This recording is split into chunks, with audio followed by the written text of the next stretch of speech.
নোয়াখালীর সুবর্ণচর থেকে হাতিয়ায় যোগাযোগের একমাত্র সড়ক সংযোগ সেতু এখন চরম ঝুঁকিতে।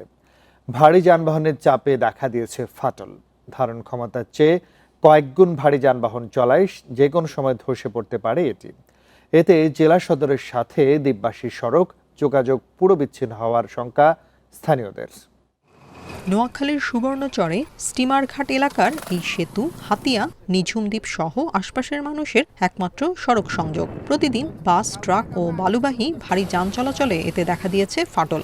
একসময় ট্রলার ও স্টিমারে মেঘনা পারাপার হলেও চর জেগে ওঠায় সড়ক পথই এখন হাতিয়াবাসীর একমাত্র ভরসা। সম্প্রতি চেয়ারম্যান ঘাট থেকে হাতিয়ায় ফেরি চালুর পর বেড়েছে যানবাহনের চাপ। বৃষ্টি দিয়ে 5 টনের বেশি যান চলাচল নিষিদ্ধ হলেও রাতে চলে 20 থেকে 25 টন ওজনের ট্রাক।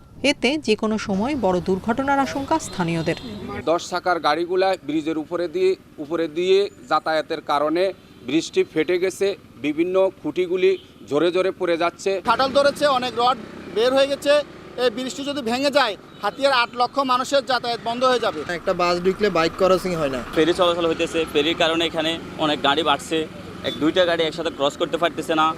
নতুন সেতু না হওয়ায় এটি সংস্কারের উদ্যোগ নেওয়া হয়েছে বলে জানিয়েছে উপজেলা প্রশাসন।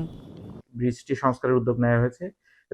রেট্রোফিটিংসের মাধ্যমে এই ব্রিজটিকে সংস্কার করে দেওয়া হলে পরবর্তীতে ঝুঁকিমুক্তভাবে যান চলাচল করতে পারবে। নতুন প্রকল্প হাতে নেওয়া হয়েছে, হয়তো খুব শিগগিরই সেটি প্রকল্প অনুমোদন হয়ে গেলে আপনারা সেটির বাস্তবায়ন দেখতে পাবেন।